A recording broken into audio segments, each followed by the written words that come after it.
Blessings, blessings, blessings. Welcome, my listener, to this amazing channel. My name is Sam King, and I present to you the audio version of the Bible as it is written. Kindly let us subscribe and share with our friends as we celebrate the good news of our Lord Jesus Christ. And today we will be looking to the book of Esther, chapter number 2, and I read. Later, when King Xerxes' fury had subsided, he remembered Vashti and what she had done, and what he had decreed about her. Then the king's personal attendants proposed, "Let a search be made for beautiful young virgins for the king. Let the king appoint commissioners in every province of his realm to bring all these beautiful young women into the harem at the citadel of Susa. Let them be placed under the care of Haggai, the king's eunuch, who is in charge of the women. Let beauty treatments be given to them. Then let the young woman who pleases the king be queen instead of Vashti." This advice appealed to the king, and he followed it. Now there was in the citadel of Susa a Jew of the tribe of Benjamin named Mordecai, son of Jael, the son of Shimei, the son of Kish, who had been carried into exile from Jerusalem by Nebuchadnezzar, king of Babylon, among those taken captive with Jehoiakim, king of Judah. Mordecai had a cousin named Hadassah, whom he had brought up because she had neither father nor mother. This young woman, who was also known as Esther, had a lovely figure and was beautiful. Mordecai had taken her as his own daughter when her father and mother died. When the king's order and edict had been proclaimed, many young women were brought to the citadel of Susa and put under the care of Haggai. Esther also was taken to the king's palace and entrusted to Haggai, who had charge of the harem. She pleased him and won his favor. Immediately, he provided her with her beauty treatments and special food. He assigned to her 7 female attendants selected from the king's palace and moved her and her attendants into the best place in the harem. Esther had not revealed her nationality and family background because Mordecai had forbidden her to do so. Every day, he walked back and forth near the courtyard of the harem to find out how Esther was and what was happening to her.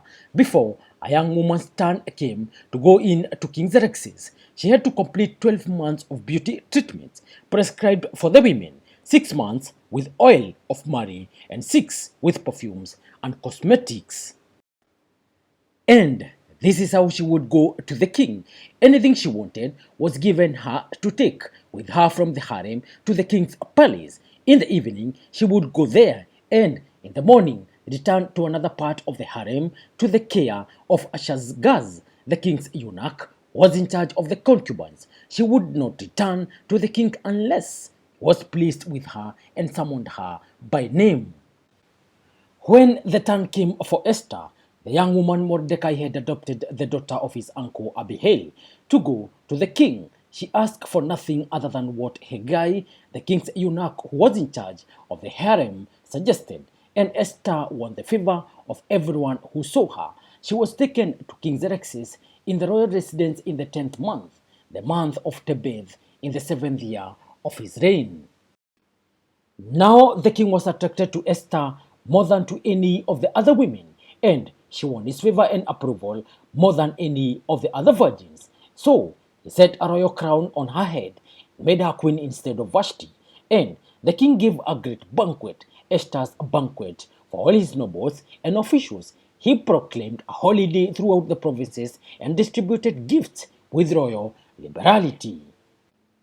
When the virgins were assembled a second time, Mordecai was sitting at the king's gate, but Esther had kept secret her family background and nationality, just as Mordecai had told her to do, for she continued to follow Mordecai's instructions as she had done when he was bringing her up. During the time Mordecai was sitting at the king's gate, Bigthana and Teresh, 2 of the king's officers who guarded the doorway, became angry and conspired to assassinate King Xerxes. But Mordecai found out about the plot and told Queen Esther, who in turn reported it to the king, giving credit to Mordecai. When the report was investigated and found to be true, the 2 officials were impaled on poles. All this was recorded in the book of the annals in the presence of the king. Thank you, listener. That marks the end of today's presentation. Kindly let us remember to subscribe. And as I sign out in style. Peace.